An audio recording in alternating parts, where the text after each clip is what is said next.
자, 한 주간의 한반도 정세와 북한의 움직임에 대해 짚어보는 문간현의 통일열차. 오늘 이 시각에도 외교 안보 분야를 오랫동안 취재한 연합뉴스의 문간현 기자 함께합니다. 안녕하십니까? 네, 안녕하십니까? 예. 자, 어제 판문점에서 남북 장성급 군사회담이 열렸는데 일단 공동 보도문을 채택하지는 못했지만 분위기는 상당히 좋았다고 하더라고요. 네, 맞습니다. 남북이 어제 판문점 남측구역인 그 평화의 집에서 제9차 장성급 회담을 개최를 했습니다. 예. 제가 국방부를 출입할 때도 이 장성급 회담은 현장에서 많이 취재를 했었는데요. 아마 역대 가장 화기애애한 분위기 속에서 진행된 걸로 현재 국방부 측은 설명을 하고 있습니다. 예. 어제 같은 경우에는 이제 판문점 공동경비구역, 그러니까 JSA 내의 그 비무장화 문제, 그리고 비무장지대 DMZ 내에서 유해 공동 발굴, 그리고 아울러서 그 GP 이런 철수 방안 문제 등을 아주 심도 있게 논의를 했습니다.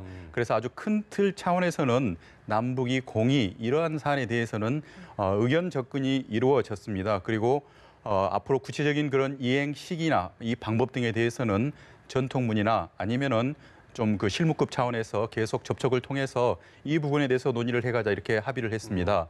아울러서 특이한 점은 이제 다음 달 12일부터 이틀 동안 서울에서 서울 안보 대화라는 아주 큰 국제적인 이벤트가 열리는데요. 처음으로 이제 북한 측 대표단을 참석하는 게 어떻겠냐 제의를 했습니다. 그래서 북측 대표들은 좀 더 평양에 돌아가서 상부에 보고를 해보고 이 참석 여부는 다시 전달을 해주겠다. 현장에서 좀 긍정적인 답변을 받은 점은 아주 큰 성과라고 볼 수가 있는데요. 한 가지 아쉬운 점은 공동 보도문 또는 이제 공동 성명, 남북이 이렇게 회담을 할 경우는 항상 그 결과물을 가져왔었는데요. 어제는 이러한 그 성과물을 가졌지 못했다는 점이 좀 아쉬운 점이고요. 앞으로는 이런 부분에 대해서는 조금 더 양측의 좀 분발이 촉구되는 부분입니다. 그리고 아울러서 그 북측 수석 대표인인 그 안익산 중장 같은 경우에는 어제 중간중간에 그 기자들에게 종전선언에 대해서 언급을 했었는데요. 실제로 그 회담에서는 이 종전선언 문제가 논의가 되지 않았던 걸로 확인이 되고 있습니다. 네, 그 종전선언 부분을 좀 이야기를 해보고 싶은데요. 지난달 중순에 양재치 의원이 비공개로 방한을 했다고 하더라고요. 그래서 지금 정의용 실장을 만났다고 하던데 종전선언 이야기가 나왔을 거라고 보시나요? 네, 맞습니다. 양재츠 정치국원 같은 경우는 이제 중국의 모든 외교 정책을 이끌어가는 외교 총괄, 컨트롤 타워다 이렇게 얘기를 하는데요. 극비리에 이제 한국을 방문해서 부산에서 정우영 청와대 안보실장과 면담을 했습니다. 이 자리에서는 여러 가지가 논의됐을 걸로 예상이 되는데 가장 큰 지금 핫한 이슈라고 할 수 있는 것은 현재 남한과 북한과 미국이 이 종전선언을 계속 선언을 함께하는 이런 이벤트를 추진을 해왔거든요. 이 부분에 있어서 중국이 꼭 참여를 해야 된다. 특히 이런 부분에 대해서 중국이 그동안에는 북한 문제, 한반도 문제를 통해서 국제사회에서 중국의 이런 지렛대 역할 또는 중국의 국제적인 위상을 과시를 해왔었는데 가장 중요한 이벤트가 될 수 있는 이런 종전선언에 중국이 빠진다는 것은 말이 되지 않는다. 이런 입장을 전달한 걸로 보고 있습니다.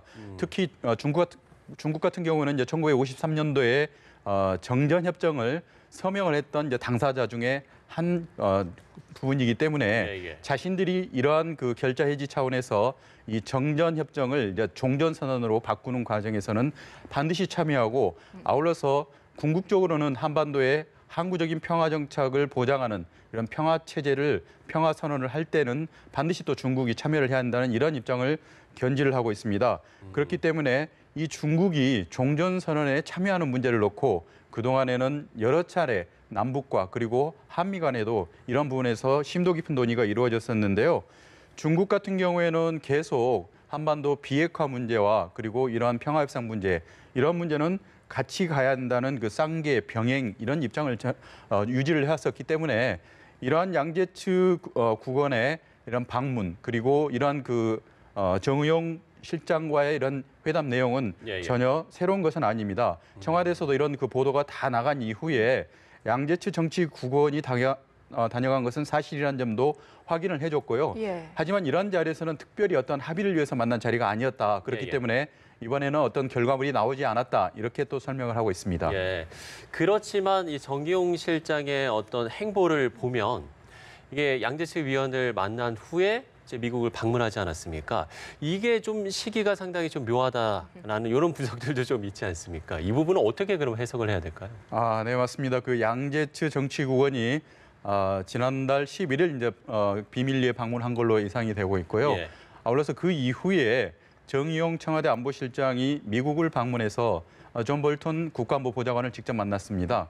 그렇기 때문에 정의용 실장이 어떤 카드를 들고 태평양을 건너갔는지는 현재까지는 구체적으로 확인이 되고 있지는 않지만 이런 중국 측에서 만약에 양재츠 정치국원이 이 종전선언에 대해서 중국 참여 문제에 대해서 강도 높게 요구를 했다면은 이러한 그 중국 측의 입장을 정리를 해서 미국 존 볼턴 보좌관에게 전달을 했을 가능성이 높습니다. 그렇기 때문에 지금까지는 여러 경로를 통해서 이 종전선언은 남북미 3자가 될 것인지 남북미중 이 4자가 될 것인지 우리 정부로서도 계속 왔다 갔다 하는 이런 그 입장을 보여왔었는데요. 예. 중국이 반드시 참여한다는 것은 사실 그동안에 북한이 요구를 해왔던 부분이고 한국과 미국은 이 부분에서 약간 거리감을 두었던 그런 사안인데 이번 그 정의용 안보실장의 미국 방문을 계기로 이러한 중국 참여 문제가 정리가 됐다면은 이제는 그 남북 미중이 함께 참여하는 4자 간의 논의되는 이러한 종전선언 이벤트가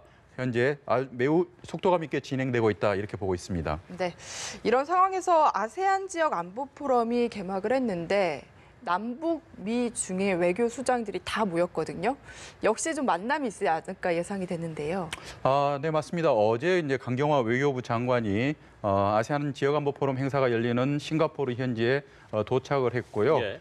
현재까지 그 일정이 확인된 바로는 말레이시아나 베트남, 라오스 외교장관 등과 이 양자 회담이 예정이 되어 있습니다. 네. 하지만 이제 중요한 것은 이제 북한의 리용호 외무상이 모레쯤 현지에 도착할 걸로 현재 예상이 되고 있습니다. 그리고 폼페이오 미 국무장관도 현지에 도착을 하는데 이러한 그 한미 간 또는 이제 남북 간의 양자 회담은 언제 또 어떤 방식으로 열릴지에 대해서도 매우 지금 현재 관심이 집중되고 있는 상황입니다.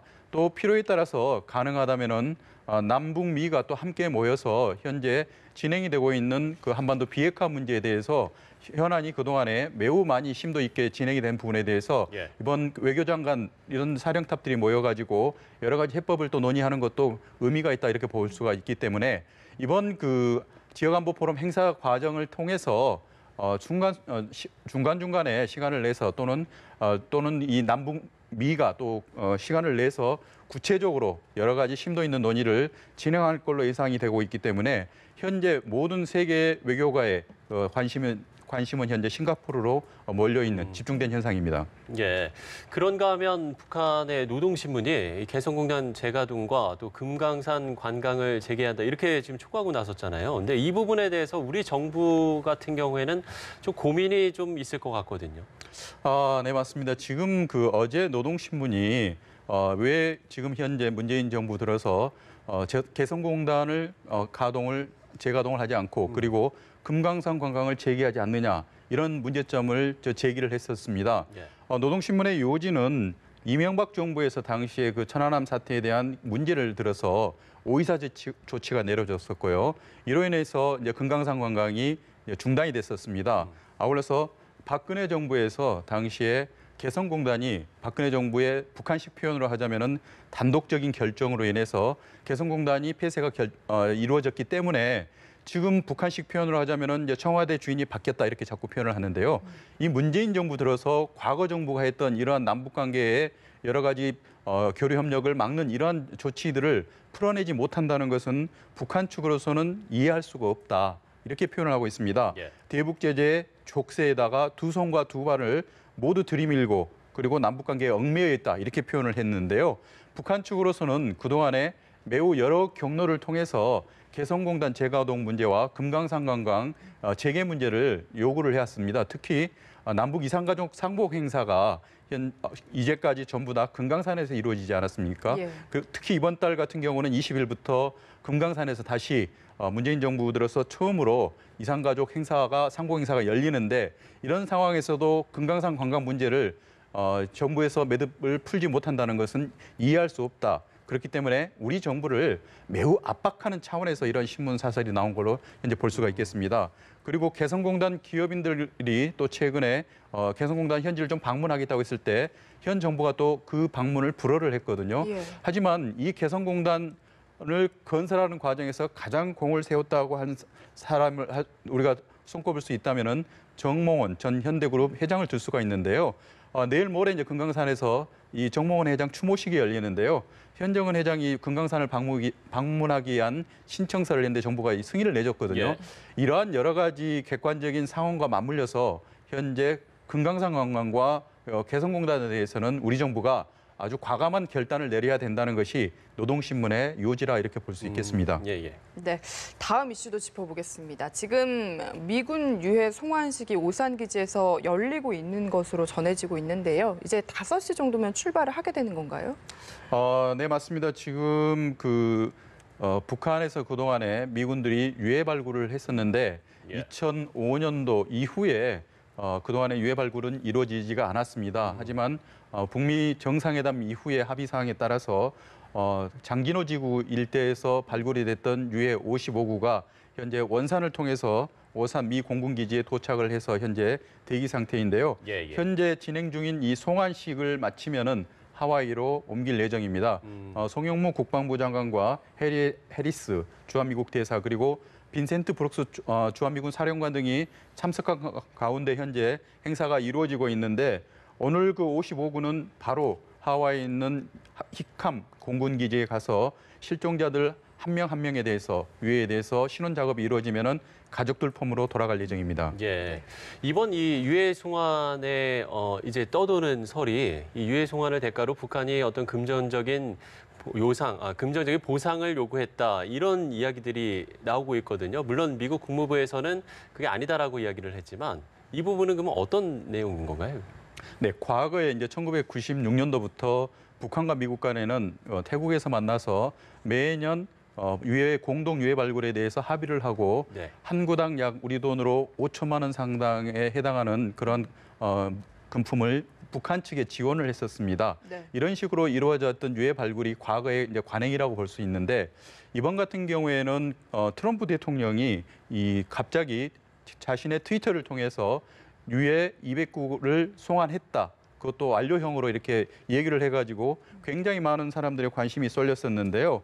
하지만 정작 트럼프 대통령의 이러한 발언과는 다르게 실제로 유해 송환 작업이 이루어지지가 않았었거든요. 예. 그래서 이런 유해 송환 작업이 구체적으로 진행되지 않는 과정에서 미국 보수층을 중심으로 해서 이거 왜 이루어지지 않는가에 대해서는 이유가 있다. 그 이유를 들 수 있다면은 북한 측이 또 과거처럼 돈을 요구하고 금전적 보상을 요구를 했기 때문에 유해 송환 작업이 결국 이루어지는 것이 아니다. 이런 이제 부정적인 견해가 나왔었는데요.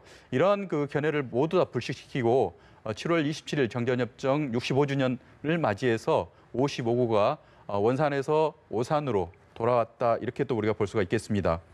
예, 알겠습니다. 자, 또 매주 수요일 이 한 주간의 노동신문 가운데 재밌는 사진을 한껏 소개해 주신다고 하는데 오늘 또 어떤 사진을 골라오셨을지 상당히 궁금하네요. 네, 어제 북한 노동신문에 재밌는 사진 한 장이 올라와 있습니다. 네. 지금 화면을 통해서 이제 볼 수가 보이네요. 있는데요. 지금 대동강변에 바로 굉장히 큰 건물, 우리로 서울에서 따지자면 노량진 이제 수산시장에 해당되는 건물인데요. 네, 대동강, 비슷하게 생겼습니다. 상당히 비슷하게 생겼네요. 네, 대동강 수산물시장 이렇게 어제 개장을 했다고 대대적으로 선전을 했습니다. 자세히 보면은 지금 현재 저 건물이 약 3층에서 5층 높이 정도 큰 건물로 보이는데요. 예. 큰 배가 두 척이 지금 현재 떠가는 이러한 형상을 갖추고 있습니다. 그렇기 때문에 수산물 시장으로서는 굉장히 상징적인 그런 의미를 가지고 있다 이렇게 볼 수가 있는데요. 매우 실제로 내부 사진을 들여다보니까 일단 이렇게 룸에서 회를 떠먹을 수 있는 곳도 있고 저처럼 직접 수산물을 고를 수 있는 전시하는 공간도 있고 수산물에 관련해서는 종합 백화점이라 할 수 있을 정도로 예. 많은 시설과 또는 이런 수산물을 즐길 수 있는 식사할 수 있는 이런 시설까지 모두 다 완비를 하고 있는 것을 우리가 볼 수가 있겠습니다. 예. 네, 전 사실 처음에 저 사진을 보고요. 북한이 아니라 서울일 거라고 생각을 했거든요. 네, 그만큼 아까도 좀 뭐 이야기했지만. 세련됐다, 현대화됐다 이런 느낌이 드는데요. 아, 네, 맞습니다. 지금 그 노동신문 같은 경우에는 대동강 이 수산물 시장이 어디에 위치해 있는지는 밝히지 않고 저 사진 한 장만 이제 올려놔서 사실 연합뉴스가 오늘 오전에 작업을 통해서 예. 위치를 확인을 해봤는데요. 예. 위치를 확인해 보니까 대동강변에 보면은 우리가 이 통일열차 시간을 통해서 소개를 했었는데요. 그 문수 물놀이장이 있습니다. 이 예. 문수 물놀이장이 위치한 거리에서 아주 그 대동강 쪽으로 가까운 거리에 이 대동강 수산물 시장이 또 들어선 걸 볼 수가 있는데요. 평양을 다녀오신 분들이나 또는 그 여러 가지 자료를 통해서 평양의 북한의 자료를 보신 분들은 알 수가 있겠지만 예. 이 대동강 바로 앞에 보면 능라도가 있는데요. 세계에서 가장 크다고 하는 5월 1일 경기장이 있습니다. 이 경기장이 바라다 보이는 곳에 이 대동강 수산물 시장이 들어서 가지고 전망도 매우 뛰어나고요. 이제 북한이 이렇게 자랑하는 여러 가지 수산물을 또 현지에서 강바람을 맞으면서 또 즐길 수 있다는 것은 북한을 방문하게 된다면은 우리가 굉장히 하나의 또 명소로서 자리 잡을 가능성도 이게 높다 이렇게 보고 있습니다. 네, 그렇겠네요. 다음 주에는 또 어떤 사진을 공개해 주실지 네, 다음 주도 좀 기대를 해보겠습니다. 자, 문관현의 통일열차 지금까지 문관현 연합뉴스 기자와 함께했습니다. 오늘 말씀 고맙습니다. 네, 잘 들었습니다.